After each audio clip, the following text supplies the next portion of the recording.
This is another episode of Hey, did you see this one? Hey, did you see this one? I Hey, did. did you see this one? I saw it. Hey, Steve, did you So, see this one? I saw this one. I saw it. I saw it very recently, and I had never seen it before. Was that the first time you saw it? Yes, what? This So it movie doesn't is an have that absolute. nostalgia value for you then. not at all. I had heard about it a couple of times throughout the years, just through watching, stand-up comedians talking to each other, mostly regarding Norm or Bob Saget. So I knew it existed, but I never really had the urge to be like, well, I got to check out Dirty Work, the one movie starring Norm Macdonald. The one, literally, Yeah, I except think for it's he his only plays. one, right? Yeah, except for he's in. He kind of. After the Doctor Doolittle. This is weird. I looked this up because I want to know what else Norm's been in. So he plays one of the dogs in the first three Doctor Doolittle movies, starring I think the first two are Eddie Murphy, and then it's like goes to like his daughter Like the takes voice over of the the dog or mantle. something? Yeah, and then eventually it becomes a series of movies about the Norm's dog character. Oh, So he's interesting. got he's got an animated dog thing. He's got I mean, he a plays a lot of wide. animated characters. He's in. Sorry, I'm just sharpening my pencil. Don't mind the noise. What are you sharpening your pencil for? Because I have to scratch my notes off when I am done making a point. Oh, okay. That's I'm a organized. professional, man. Old Uh, school.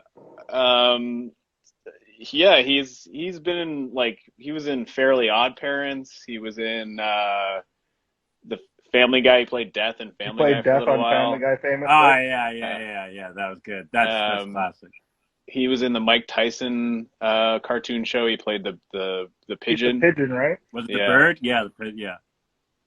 He was Keep also going. 2 seconds. in more recently. He was in the Orville. He played like that weird blob monster. I was like, hey, I'm a creepy pervert blob alien. So that's sort of you pretty much nailed Norm's shtick in that one little micro impression because throughout his whole career he's always the guy that's just like edgy dad joke, but he has such an amazing delivery His and delivery and he cadence. somehow that cadence and he never lost it. And if you don't know, Norm Macdonald passed away this last week or so. It was a huge hit to the comedy community, obviously. And I grew up with Norm Macdonald on Saturday Night Live, and I owned this movie on VHS, which I bought here. I'm from Halifax originally, but we came to here to Toronto on my grade 9 trip, and I bought it, and then we watched it until the tape basically fell apart.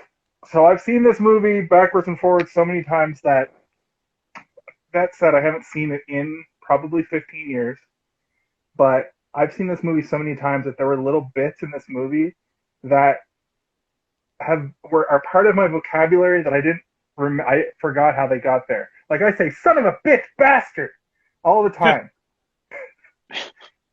And the line where the homeless guy is like, "Oh, did you fart?" "Oh no, that was me from before." That's a uh, bit. That's a bit. I wrote that one down. I guess I'll cross it off. It was very That's a. funny.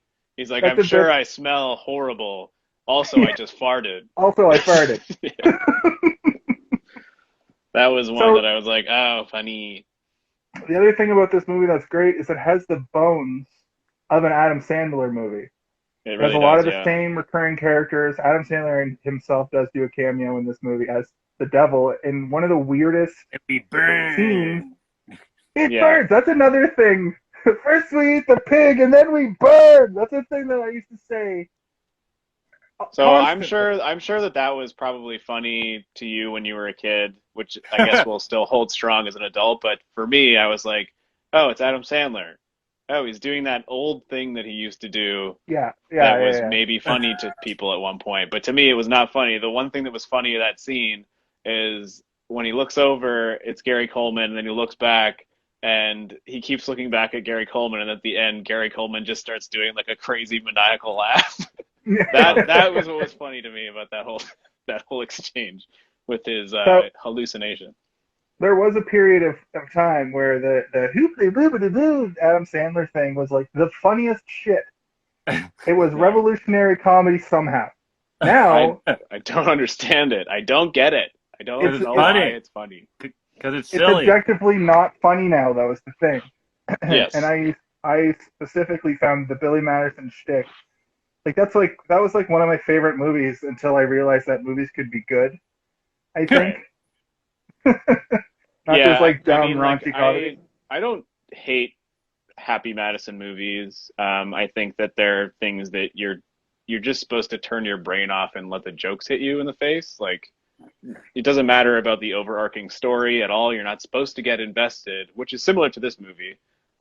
It's very reminiscent of like sketch comedy where they're just like, let's have a bunch of set pieces that are funny jokes that build out a plot that exists inside of this movie. But it doesn't really necessarily matter what the plot is because we know that the character is going to have an upward rise, a downward fall, and then, you know, some sort of issue that they need to solve, and then they're going to live happily ever after at the end. And that's every totally redeemed themselves. Exactly. That's every Happy Madison. That's every sort of like sketch. I call it sketch comedy because I almost see like those bits as little SNL skits, like individual skits that exist. It reminds me of something like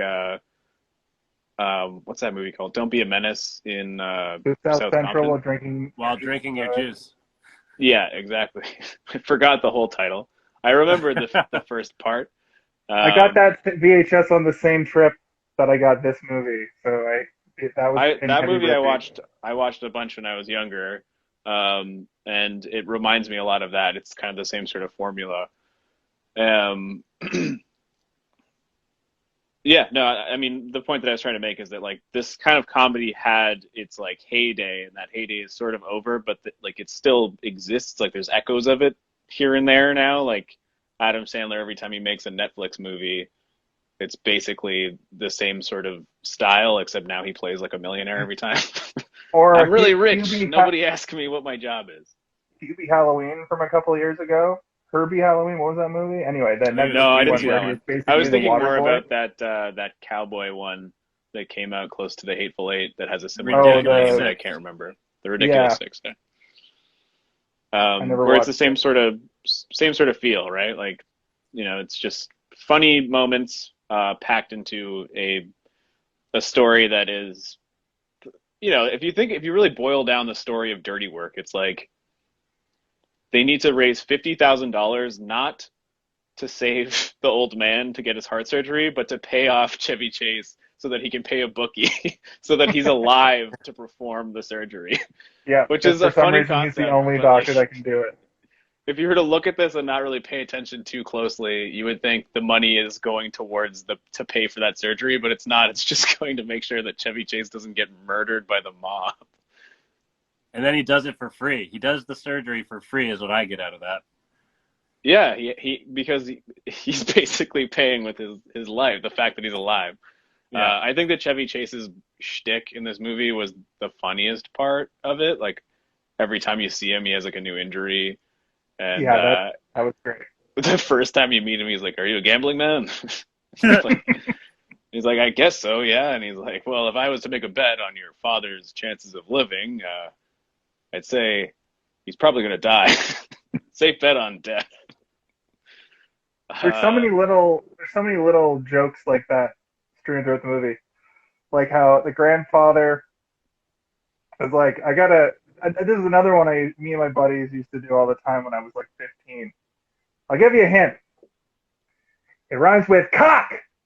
Was like the funniest shit to me when I was 15 years old. Right.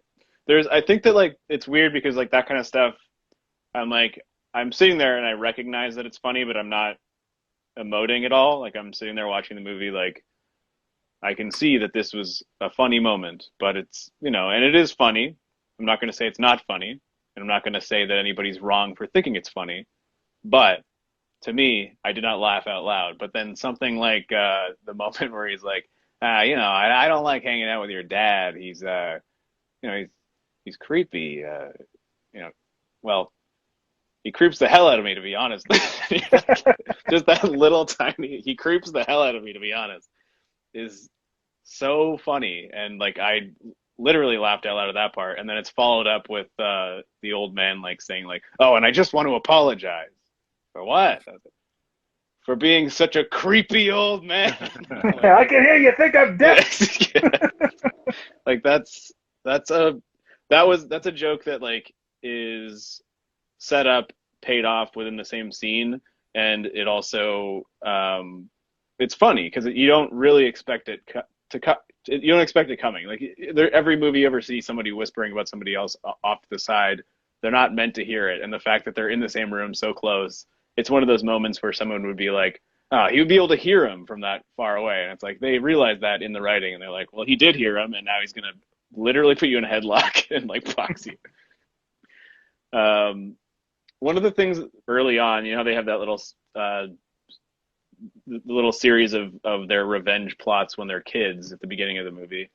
I noticed that like the lines that those kids are saying, especially the character of Norm's character, what's his name? Mitch. Mitch, yeah. Both like the 8-year-old and then also the teenager, the lines that they're saying sound so much like things that Norm would say. Like if you think a bit about it in Norm's voice, you're like, oh yeah, Norm would definitely say something like that.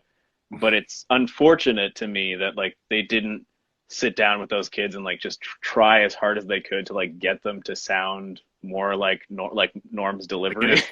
Yeah. Like when the kid's like, "Give me the milk money," and he's like, "Well, I would, but I'm not sure that you would spend it on milk or You're like not lunch." Gonna spend it on milk. Yeah, but like imagine like it was a Norm delivery where he's like, "Oh, I would, but I'm not sure that you're gonna spend it on lunch," and then he gets thrown into the dumpster. Like it would be so good. And then like the one where he's at the funeral when his mom dies, and then his aunt like stuffs his face into her like massive breasts, and he's like, "Note to self, Aunt Peggy is your aunt."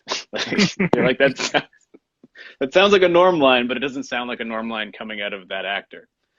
I mean, the movie was written by Norm, so a lot of it is in his voice. You're right, it's not in his cadence because like this was relatively early in Norm's career too. So like, you know, maybe there's a reason why he only got the one movie. Maybe people saw this and they were like, I don't even Actually, know. I was reading a little bit more about it because I wasn't familiar about the movie and like what it was like, how it got made, how Bob Saget and Norm even know each other. I was like, how did this happen? And it was actually pushed. It was filmed 2 years before it was released. So much so that like Chris Farley had died. Chris Farley died 6 months. A year went by, and then another year went by, and then the movie was released. So it's like technically credited as like his last performance in a movie. And it had a lot to do with the same reason that he got fired from SNL, and the same reason that he was kind of blacklisted from certain projects for so long after he was fired from SNL, and it was because of all the OJ stuff. Like he was going so hard on OJ on SNL, and like he was one of the people in SNL that they would say, "We can't say this joke," and they'd like pull him off to the side and be like, "You know, that joke didn't really work in rehearsal." And he's like, "Yeah, let's do it. We got to do it." Like, okay.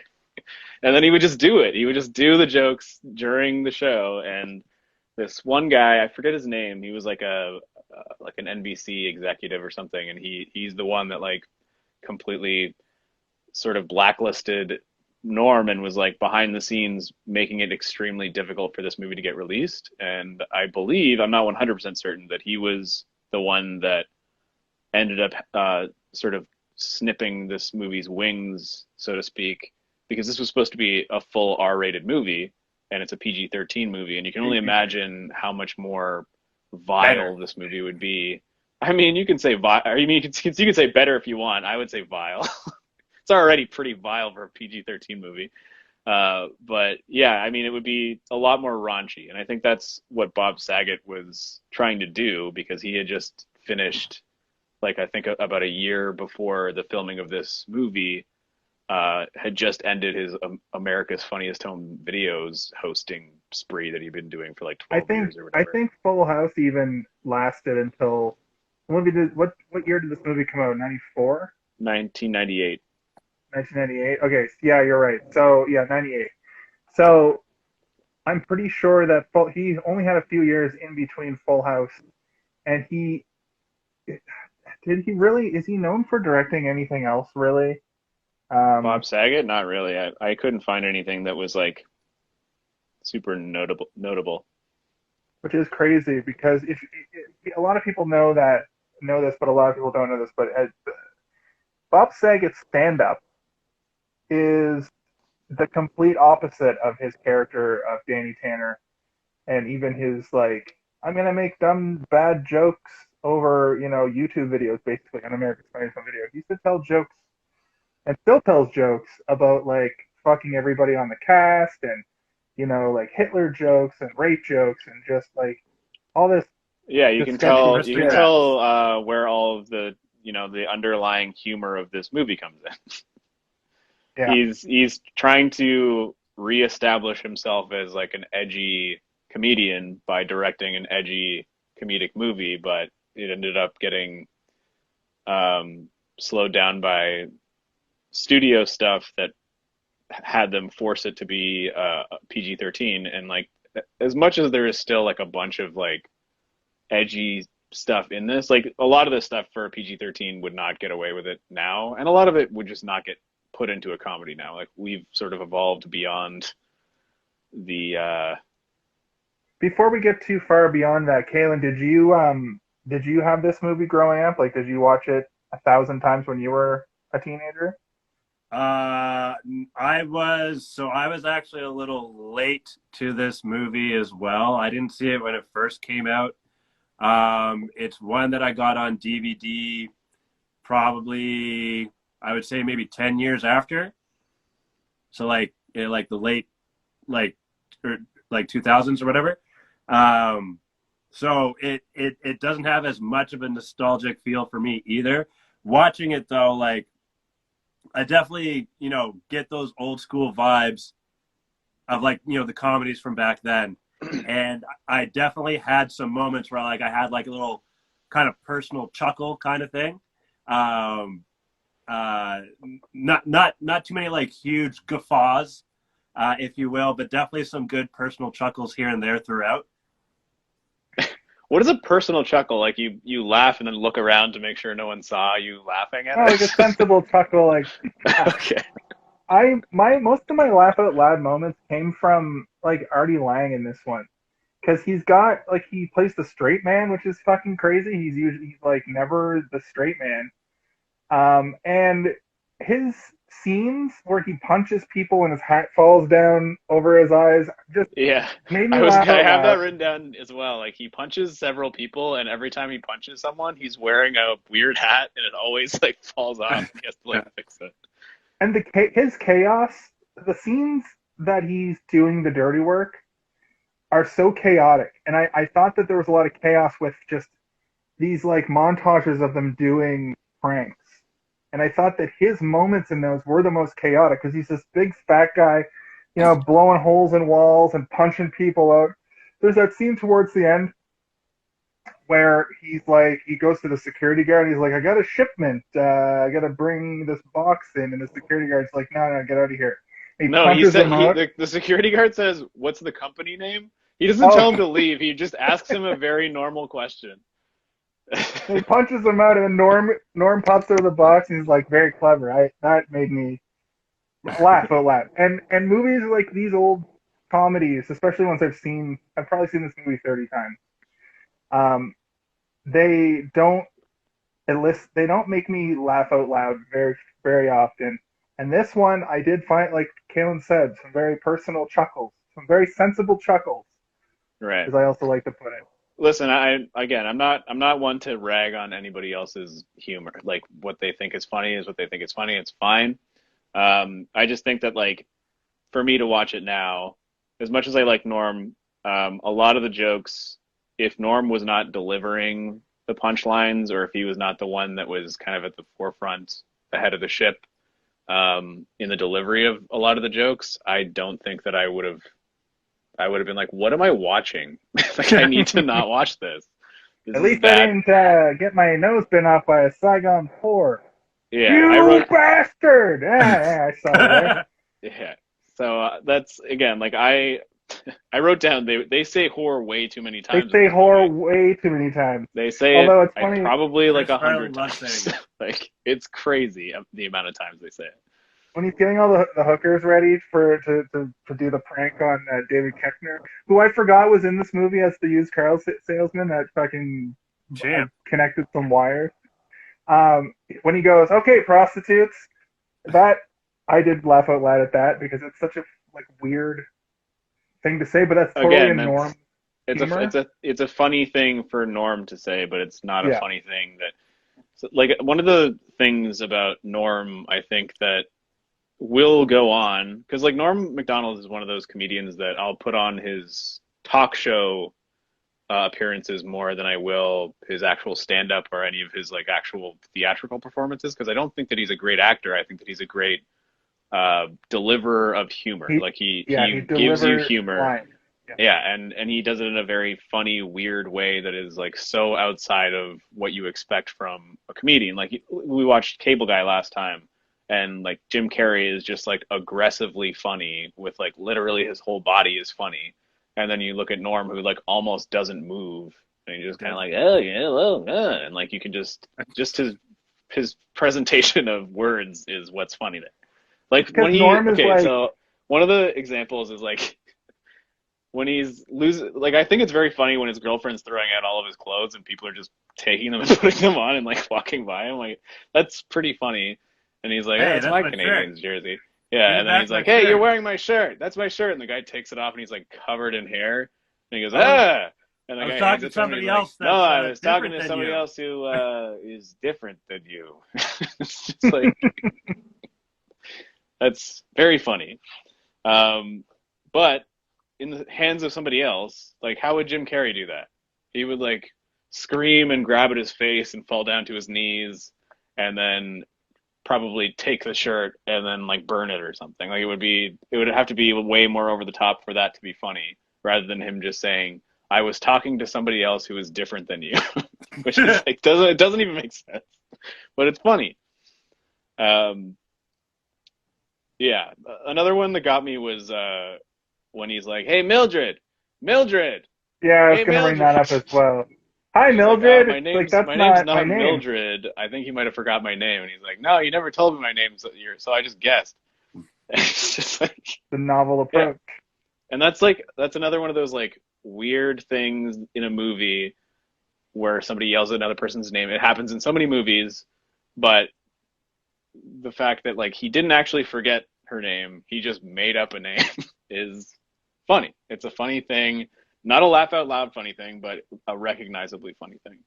But also Mildred's such a like old name. Yeah. Up there with Gertrude. Yeah, Um, or Beatrice. before we get too far in, I do want to go back to Chevy Chase for 1 second and say that again, he does have some of the best moments in this movie that are delivered because Chevy Chase is also one of those people that has a very particular style of delivery, and like it's not really easily replicated by other comedians. He was Um, still young in this movie too. He didn't have that like old man like bloat that he has now, like from yeah, the Community era. he's not jowly, and he's Yeah, he's like still gray and like like thin, but he's like still looks the same. Yeah. he could deliver a joke still in 1998. In that same line where he's like, "Are you a betting man?" And he's like, "Well, you know," and he lists like a bunch of like bets that he's made, and then he says Mr. T, and then he's like, "Are you telling me that you bet on Rocky 3 and you bet against Rocky?" And he's I mean, like, that's "Oh, you fair. know, Didn't Rocky hindsight lose is the 20 first two movies? hindsight is 2020, my friend." I agree with Kayla, and that is a safe bet, and I think that's kind of the joke they were making. Yeah, I think it's funny though. It's again, it's clever. Like there's a lot of jokes in this movie that I don't think are clever. And I think that primarily the ones that I don't think are clever are the actual dirty work that they do. the revenge schemes. I don't think that any of them are actually funny. I think I that had forgotten how many times they use fish in their. They basically just use prostitutes, fish, and popcorn in all of their pranks. yeah, And I was gonna write down. I wanted to like categorize the dirty work pranks because I 100% thought that they were varied and imaginative. But literally, it's like they do the it's the same like equivalent of three putting ones over and sugar over in a again. gas tank. Yeah, It's the equivalent of putting popcorn in a bulldozer to make it pop everywhere, yeah, which happens in the movie. It's it it's, does. it's not And imaginative. They're just destroying property, really. yeah, there's like one thing that I kind of wish, because like the beginning when like the pedophile guy who's like the crossing guard or whatever. Yo, Um, how did they film that? Like, how do you, like, that's, like, I realize it's a movie, so there's like movie magic or something, but like, how do you think they filmed that?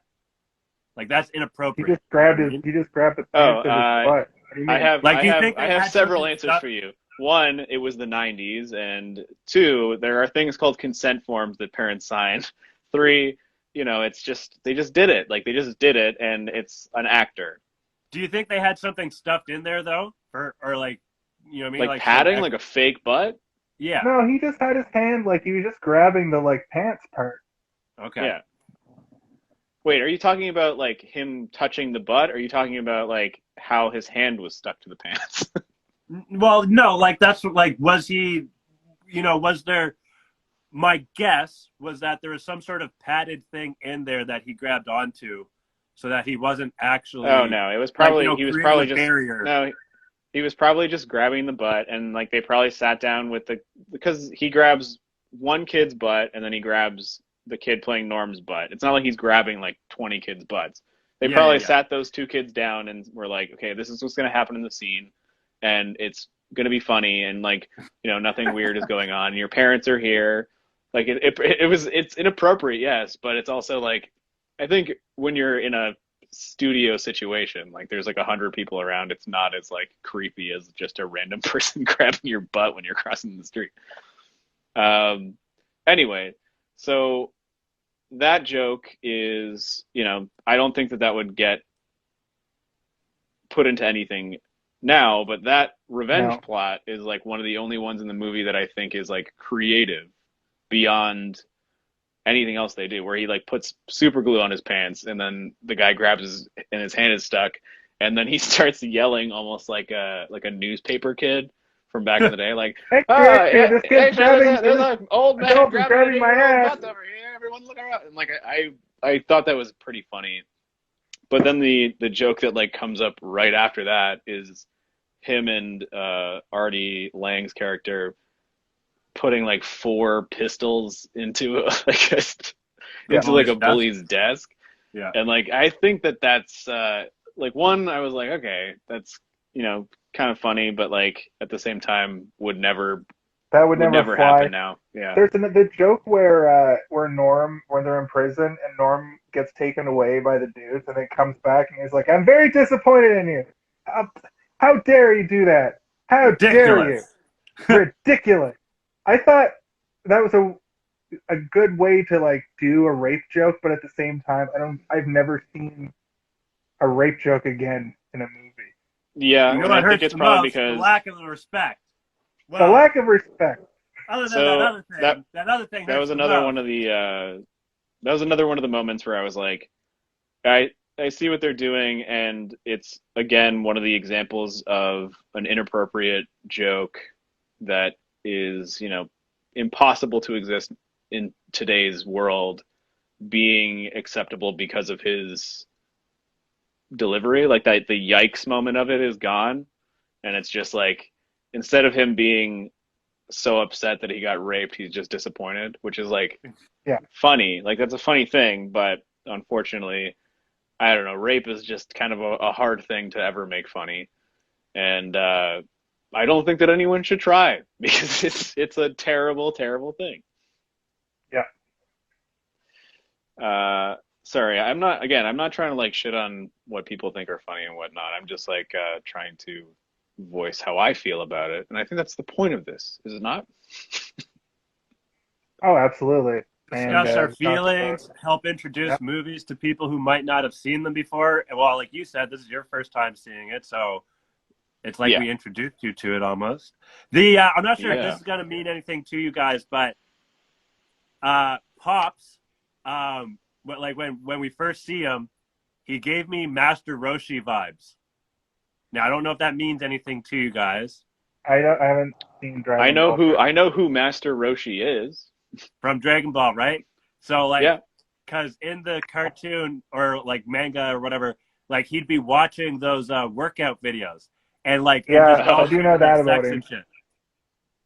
Also funny, I've been watching the Jason movies lately, and that workout tape that he's watching is also in Friday the 13th Part 4. No Like it's the way. exact same tape. Yeah. And I haven't looked up What the year did tape. that movie come out? It came out in the 80s. I don't know the exact year, but Okay. I can figure it out. Hold on. That's what workout tapes from the 80s looked like.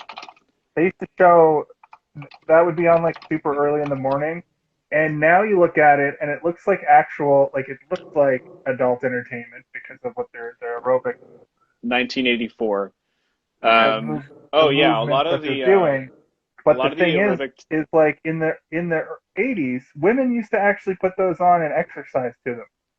Well, also here's the other thing is that to support the thing that you just said, a lot of the aerobics tapes that were made in the 80s, they were actually made by pornographers and sold mainstream to housewives and stuff to exercise to because they saw it was just easier to like, we'll make a lot of money on our porn, but then we can also put these porn stars in like leotards, get them to exercise, and sell them to housewives who are against porn. And bada And bing, make bada more boomba, money. we got the whole world in the palm of But our then hand. on top of that, we got the resale from the weird pervs who really like to watch the women exercise. And then we got And they're the buying third both. boom bada bing, bam bada boom. Yeah, That's our 80s porn impression. yeah. Um, 90s movie music. I Movie title: wrote that down. 26 minutes 15 seconds. I had Third Eye 26 Blind. minutes 17 seconds. I also paused it. Oh, I had 26 minutes because I realize now what you guys mean by that, and I started writing it down. Well, this is the first time I've done it. 26 minutes and 16 seconds is what I wrote. That's what I had. All right, 17. How did you guys watch it? Kaylin watched it on DVD. I watched it on Prime. I watched it on Prime. I had to get a month of MGM to watch it. Boo! Oh, weird. I didn't have to do that. Maybe, Do you already subscribe to the MGM maybe add-on? I might already. Yeah, you know what? I think I did for like Neverending Story or something. I don't know.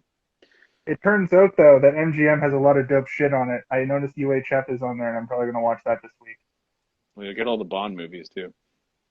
But Um, I thought all the Bond movies were on like Crave.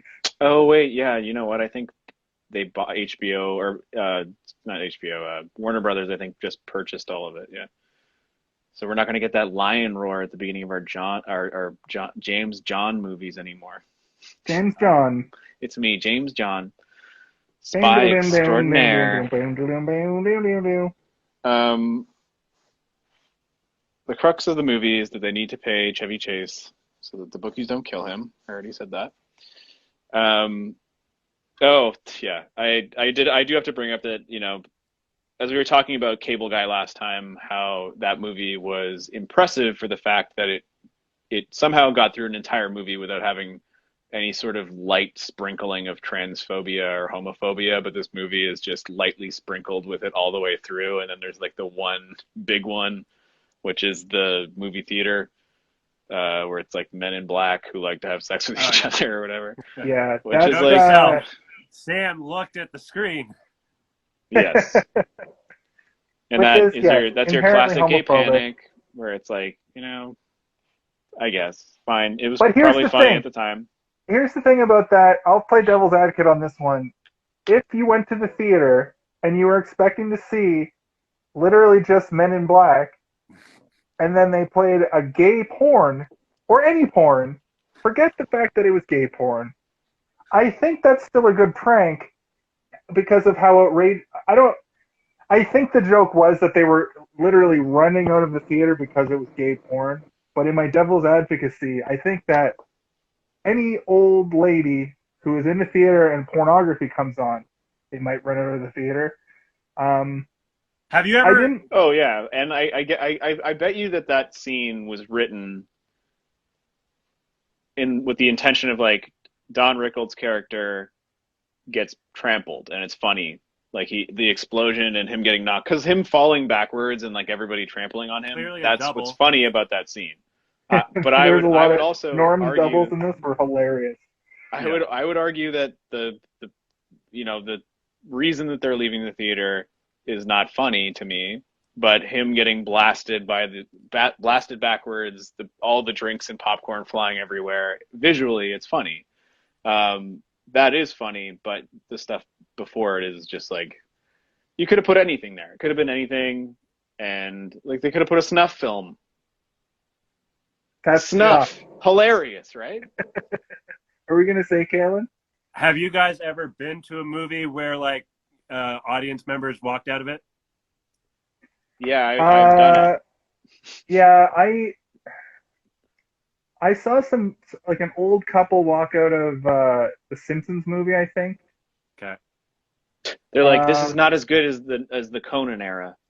no, They it left. wasn't. It was live action. It was something that could have easily been misconstrued with a movie of the same name about something like the opposite. I forget what it was, but There I was did witness two people leave, like two old people, be like, "Oh my gosh, what is this?" and leave the theater. I witnessed it once, and it was for the Sacha Baron Cohen movie Bruno, and Uh, it was I think I like know exactly the part you're talking about. it was Where around they're the like beginning. 69ing each other. Oh, I thought it was like the part where the dick talks to the screen, where his dick is like flapping Yeah, around. it was either when it was swirling around, or like when the guy was. It was definitely like early on in the movie, but like it like that was almost funnier than like the movie itself, and like I cracked up like that they got offended and left. Like it made me laugh so much. I think the Did you thing like? about Did they Sacha not see Baron a Cohen trailer for movies, this movie, or know who Sacha Baron Cohen is, or see Borat, or like? How do you end up in the Bruno movie? Borat was a little more tame. yeah, Well, I'm not to say that it was tame, but it was like it was like it's what's it offensive in called? a different way. Yeah, It's against like, it was racist instead of homophobic or whatever.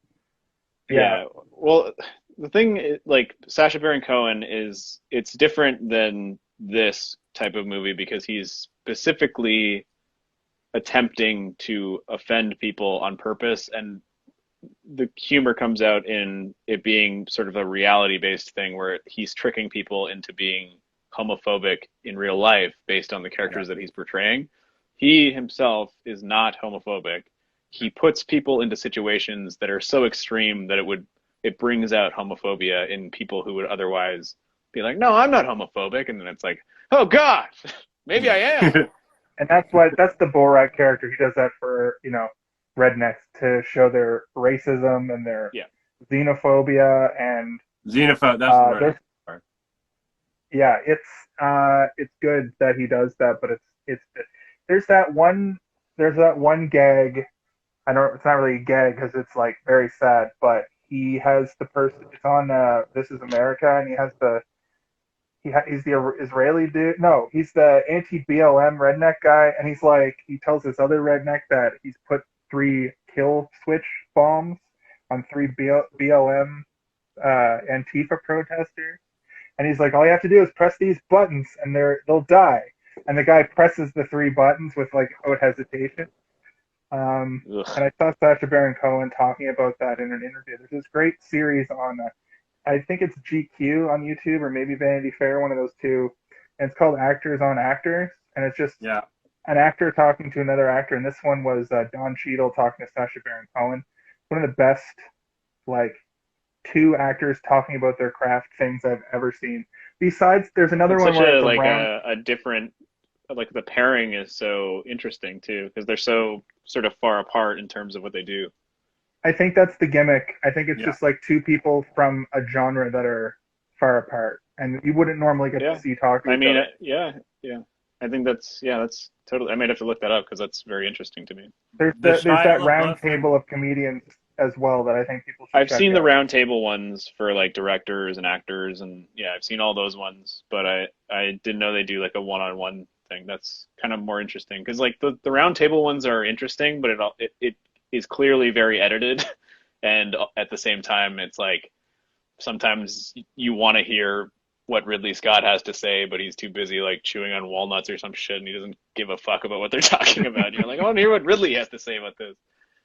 the Um, Shia LaBeouf one and Kristen Stewart Kristen Stewart and Shia LaBeouf episode of the Actors on Actors was really good too. It's like cringy though, isn't it? It's well I because saw like I saw she's like bits from it. awkward and like he's him, but like they actually like pair together really well and bring Okay, out elements of each other. I think I saw some out of context clips because I thought that one, out of context clip I saw for that made it seem like that one is a disaster.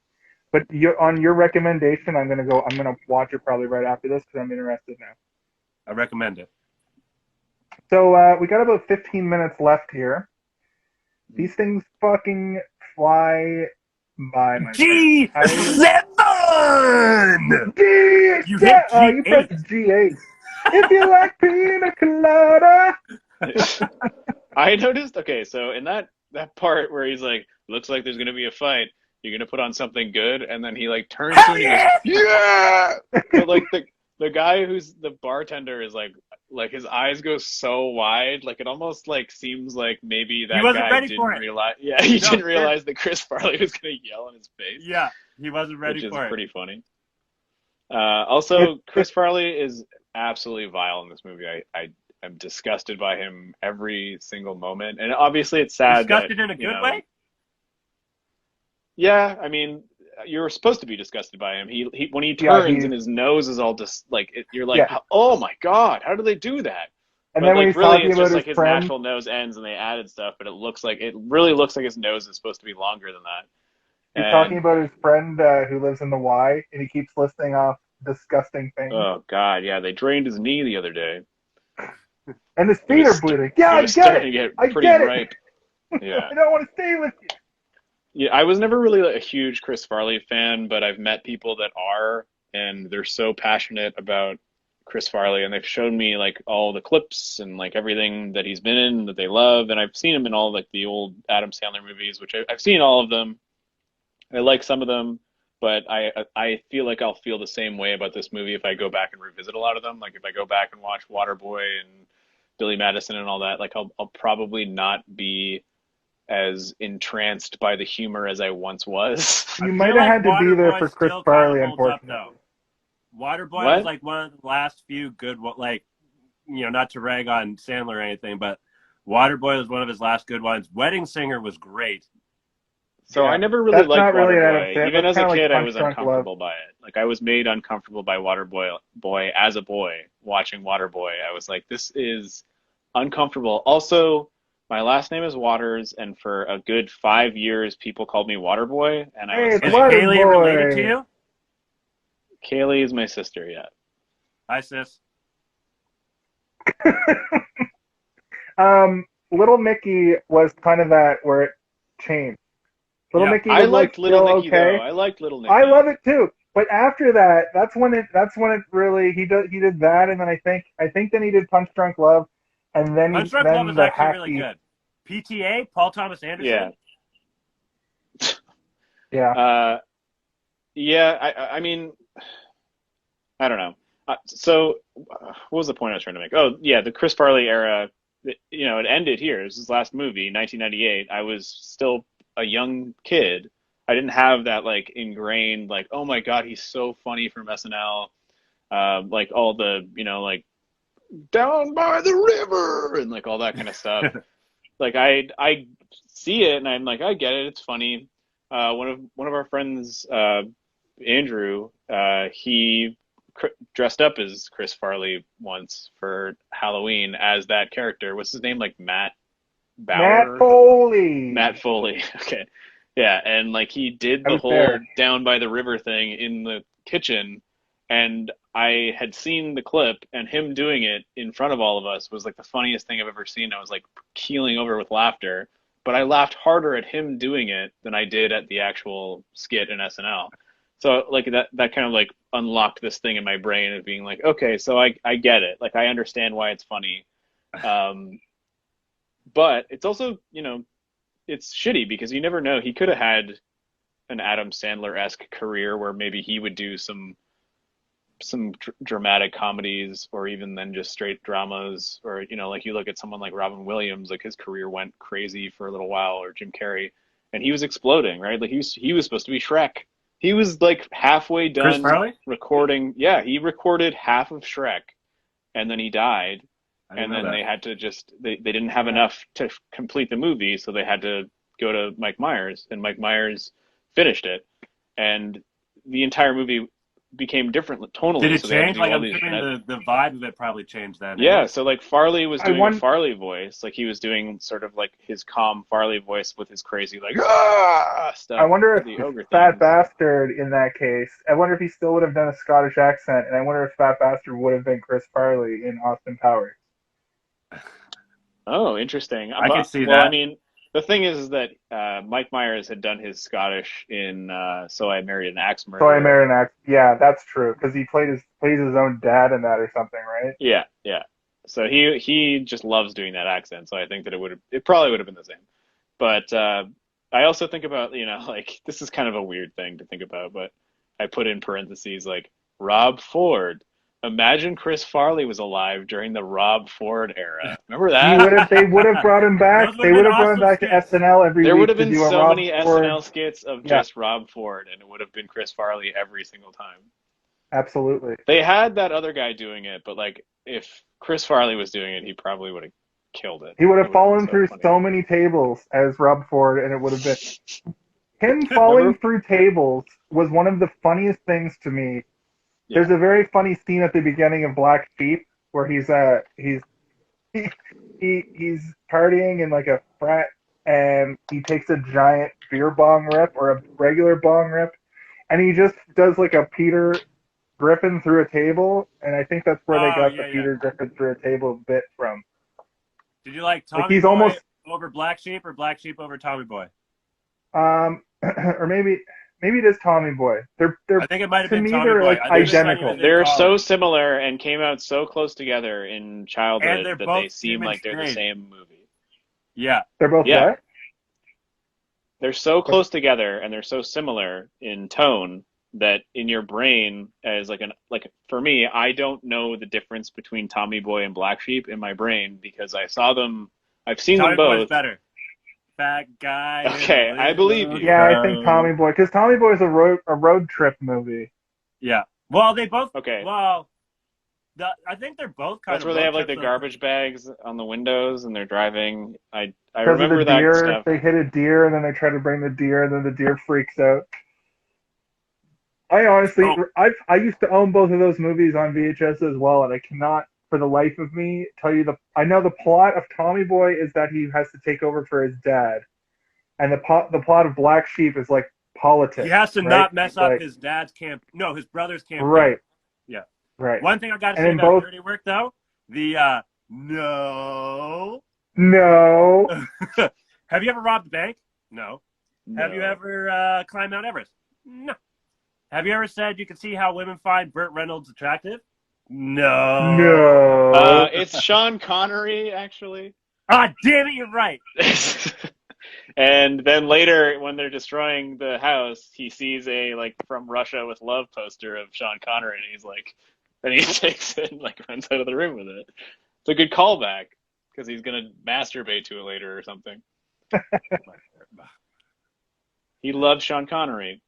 Um, that's another thing about Norm Macdonald is like he does and has always made a lot of gay jokes constantly, but it seems to by the end of his career, and I don't mean end of his career because his career would have went on forever if he Yeah, he would have hadn't just kept doing the Norm died. show. Yeah. But by the end, he No. kind of like he figured it out and he started like making new jokes about gay stuff that like I I think are just so funny. Like he did this bit a couple times. He did it on Larry King, and he also did it on Conan, where they asked because he's releasing a book, and they would be like, "So, anything in this book that nobody knows about you? Any like juicy tidbits about your life?" And he would say, "Well, I think the biggest thing I reveal about myself is that I'm a deeply closeted gay man." Yeah, And they're like, everyone was like, "What?" He's like, I saw the "Yeah, Larry King one. yeah." Yeah. And he's like, "You're gay?" And he's like, "No." Well, I mean, what do you mean? I said I'm deeply closeted. Yeah. And then it keeps going back and forth. And he's like, "Do you know what deeply closeted means? It means a man who is so deep in the closet that he refuses to admit that he's gay." It's like, okay, yeah. So I'm telling you, I'm not gay.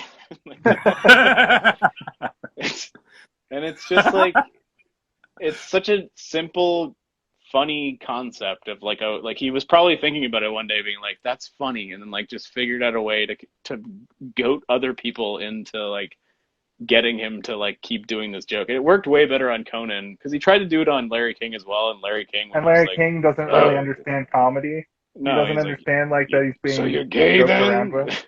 Like, "No, I'm telling you, I'm not gay." Like, "I don't know. I think let's go to commercial." He's a Yeah. comics Do you not comic. know what being a closeted homosexual means? That isn't working. I'm going home. So I watched Hitler's Dog, his I think final stand-up special. I don't know if he did one after. It's from 2018. I watched it recently. It's on Netflix. Very funny, and it's a very, very, very good example of how he just goes up there and it's so effortless that it sounds like like stand-up comedians write everything down, and the art of stand-up comedy is to make it look like it's off the cuff. But Yep. he had such a way with it that this special, I was sitting there going like, is he just up there saying these things right now? Like he was so good at it that I was tricked, and I know how stand-up comedy works through and through. I would recommend that special to anybody, especially given that he's now passed away. It's Yeah, I think that he had a few stand-up routines that I've only seen bits and pieces of on TikTok that seem like they're very recent. yeah. There's one that because he's talking about the pandemic and stuff, and you're just like, "Oh, okay, so this is within the last year and a half, almost 2 years now, But I like guess." an But actual recorded special, I think that 2018 yeah. might be the final one. So we have about 5 minutes left here. Let's go around, give our final thoughts, and give us Oh, a but I rating. want to I want to talk about the car break-in when he pops up with the sleeping cap on. That's hilarious. He's like, Yo, That he was "Hey, has funny. an some of us elastic are trying band to on sleep it. back here." He has like he's wearing like a Rip Van Winkle like pajamas. Like that's so funny. All right. Trying to Anyway. sleep here, and then when he wakes up later, it's like note. He has the note to self thing, and he plays it back. Oh, I have Note to one other self: no thing matter that how bad things get, there's always beer. there's Which always beer. Yeah. There's also one other thing I wanted to say. So you know the part where they put the popcorn inside of the bulldozer, and there's two cops that are following the trail, and the one cop's like, "What do you think this is?" And the other cop's like, "Well, it's either nothing, or it's the dumbest criminals on the planet Earth." They're walking. That cop. So one of them's white, one of them's black. The black cop. I was watching it. And I was like, "This guy. I know this guy," and I feel weirdly like him being on screen right now is making my heart feel really good, and I don't know what. And so I looked him up. His name is Johnny Chase, and Sounds he like a porn star. no, he was the host of Polka Dot Door when we were oh, kids. I was well, like but what about scrolling the through. woman? What about the? Oh, well, yeah, she was probably in dirty work as well somewhere. I didn't look her up. No, I mean there. I remember a woman being the host of Polka There was Dot a Door. woman and there was a man. There was a white woman and a black man that hosted Polka Dot Door. And every time Pokeroo would show up, the man would leave. And like when he was gone, Pokeroo would show up. So everybody was like, "Oh, he's Pokeroo," which he probably was because it was low ass budget show where they just like put on the Pokeroo costume and show up. But he was also in like Goosebumps and Are You Afraid of the Dark and like all these shows that were filmed in Ontario Nice. when we were kids. And like I just his voice and like his face, I was like, this guy, and they don't even show his full face, but I was like, I know this man. I know this man and he's making my heart feel good. And then I realized that he was one of the hosts of my childhood. So Johnny Chase, if you're out there, just know that I love you. Awesome. All right, so I'm just gonna finish off the show here and say my final thought. Now I don't think it held up that well, but since I'm so connected to it, I really enjoyed watching it again. I probably will make it a more frequent, like every couple of years, to watch it again as well, because now that Norm's passed away, I feel that nostalgia hit even harder when I watch a movie like this. Like if he was still alive and we did Dirty Work, I wouldn't gush over it at all. We wouldn't have done Dirty Work. We wouldn't have done Dirty Work, yeah. We would have done Death Becomes Her. Yeah, that's true. I wanted this to be more of a celebration of Norm, which I think we did a pretty good job of. I unfortunately would only give this movie probably a 2.5 or a 2.7, but because Norm has recently passed and I've seen this movie no less than 30 times, it's a certified 5 out of 5. Certified out of 5.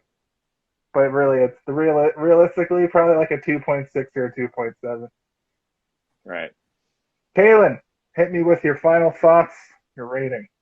One of my final thoughts is I'm upset that so this came out shortly after he was fired from SNL, and NBC like basically blackballed him and didn't like advertise the movie at all on their station network or whatever, which just seems kind of like petty sort of, but whatever. As far as so it is. I guess you could say it's dated. Like you can feel the 90s of it. Like I said earlier, I did have like some nice personal chuckles throughout, and I don't think anyone's ever done like his like deadpan, like kind of cadence style delivery. Like it's unmatched, and he does it perfectly. No one else can ever top it. I don't think. As far as to give it an honest rating, and we talked about this last time. I'm not sure if I use 0. I'm not sure if I use 0 in my rating, but because I was thinking about this the other day, I was like, okay, I need to start being more strict about my ratings. But so I'm thinking either I start with 0 or I start with 0.5 or I start with 1. I might start with 1, but then I feel like there could be things that are below 1. Anyway, I digress. So I had some good laughs. It is something that I would throw on like after a period of time, like I could put it on again and have some laughs again. So I was kind of thinking either 2.5 or 3-ish was where I was kind of at. So I'm going to give it a solid 3. Okay. Right on. Steve, let's take it home, buddy. All right, here we go. So this movie, I guess I've already kind of gone through it a bunch. It doesn't land for me in many areas. We just finished doing the Cable Guy last time. How old are you, by the way, Steve? I'm 34. Okay. Just checking. Just checking. Oh, also, were you bowling earlier, or are you about to go bowling? Is that a bowling sorry, glove? No, I was drawing. I have like a drawing glove for okay, so you don't smudge and whatnot. Okay, my bad. Sorry for interrupting. My bad. It's okay. Are you going bowling later? Also, these are like the fingers you don't use. So, yeah. It doesn't hit for me. I only just saw it in my adulthood. There are a lot of points in the movie that I find to be a little bit too vulgar in terms of like how my brain sits nowadays. Like, you know, I can chuckle at some stuff, but there's other things that I'm like, ugh, God, eye roll. And you know, we just finished doing The Cable Guy, which was like a pleasant surprise for me because it didn't have a lot of that sexism and homophobia and transphobia at all. And I was like, wow, this is a crazy 90s movie that somehow like gets away with not having the easy low-hanging fruit.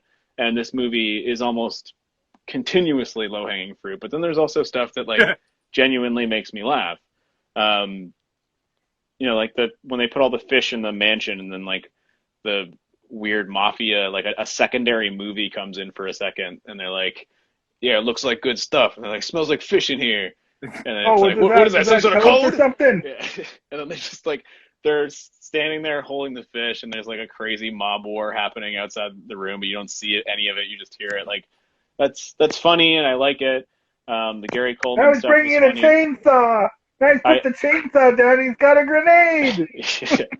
He took the chainsaw from me, and now he's using the chainsaw on us. I like that there was like a shared hallucination where, you know, he hallucinated Gary Coleman, and then the other security guards also hallucinated Gary Coleman later in the safe, like for whatever reason. Also a thing that will never travel on for like in 10 years, people are not going to know who the fuck Gary Coleman is. Like, I barely know who Gary Coleman is now. Norm's guy. clothes are too big for him. Way too big. Yeah. Classic 90s. Yeah. It's unfortunate that Bob Saget wanted to make a raunchy comedy that was a rated R movie, and he didn't get to do that. So I do think that probably stifles what his original vision was for the movie. But at the same time, the unoriginal and non-creative revenge plots that he's come up with in this movie, they're like, we've all heard of the dead hooker in a trunk, and that's been around since the beginning of fucking time. Since hookers and like transportation by a horse existed, I'm sure that joke existed somewhere, right? I think I would say that Frunk what was his name again? Oh yeah, Jesus. Yeah. Frunks predate vehicles, I would say, if you think about it. That's true. Yeah, you're right, Jason. That's something I didn't even think of. Yeah.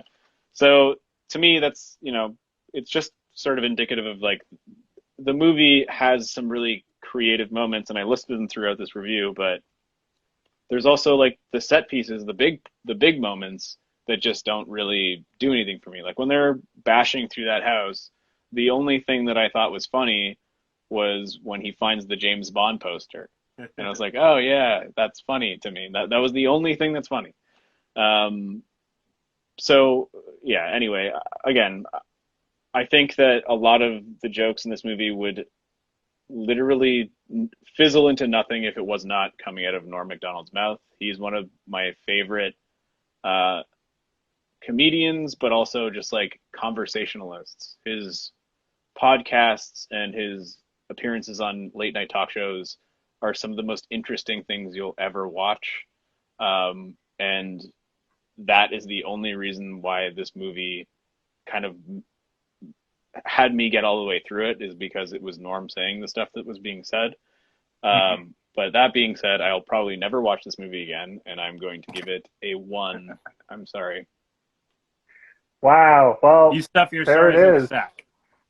I mean, at least I didn't get my nose bitten off by a Saigon whore. I mean, like, listen, I again, I don't want to trample on other people's ha-has, their chuckles, their personal chuckles or their sensible chuckles. I just didn't have as many as you did, and I don't think that there's any reason for me to ever watch this movie again, because I don't think time to pay the fiddler, whore. Right. Yeah. That whole scene where he's talking to the skunks is so fucking good. But you know what? Right. You're right. Well, maybe, you know what? Maybe the only reason I would watch this movie again is to have a little tick sheet for how many times they say the word whore or prostitute. Drink every time they say whore and dirty work, and we'll both be dead. You know what drunk could in the do first it 25 for minutes. You? Sometimes I find who you watch a movie with, like let's say we were together, like physically, like in like watching it together. Sometimes, like witnessing other people enjoy something helps me enjoy stuff or whatever. Well, And maybe we talking about should. it afterwards too, my ratings of movies have gone up a full letter grade just by talking to Kaylin in Well, previous episodes. that happened during Stand by Me as well, right? Yeah, and then I went to Montreal the following weekend, and I was there with a guy who makes movies, and his favorite movie is Stand by Me, and because of that, we were able to connect because Nice. I basically recited my review from our show to him, and he was very impressed by that. And but we got to it was really cool to be able to talk to somebody in depth about a movie like that. Well, So that To Kaylin's point, maybe we should consider at some point doing a live reaction to Dirty Work to see if we change yeah, our tune. I'd be down. So It'll with just be that, me in the corner with my hands folded the I whole hate time. this. I'm not This I movie's don't want to watching watch offensive. this. Yeah. So with that, that brings us to the end of another week. This is an interesting not benchmark, interesting turning point for the show because starting next week we will be going live weekly. it. Ooh, what's it called Tentatively, again? we will be. Oh, the what? Steve came up with the Gruesome name something or for Griersome or what would you guys come up the with again? grimoire of Oh, the Grimoire of Familiar Killers. The Autumn yes, Grimoire of Familiar Killers. that is the Perfect. name of our October series. We are going to be doing weekly shows, and we are going to be doing our favorite slasher flick. So we'll be asking you the question that's on everybody's mind. Hey, did you see Who's this? your familiar killer? Sorry, say it again. I ruined it. Hey, did you see this one?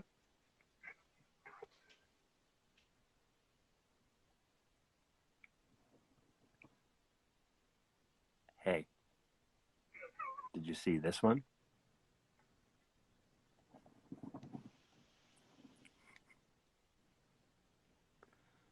I did. I think that's the new bit for Steve, for Steve and Kayla. I'm Jason. For Jason, Steven, and that great Canadian bastard, Norm McDonald, I'm Kellen. For Kaylin and Jason and Norm, I'm Steven. And for Norm, rest in peace, Norm. Thank you for the great times. We'll see you next week. Bye bye.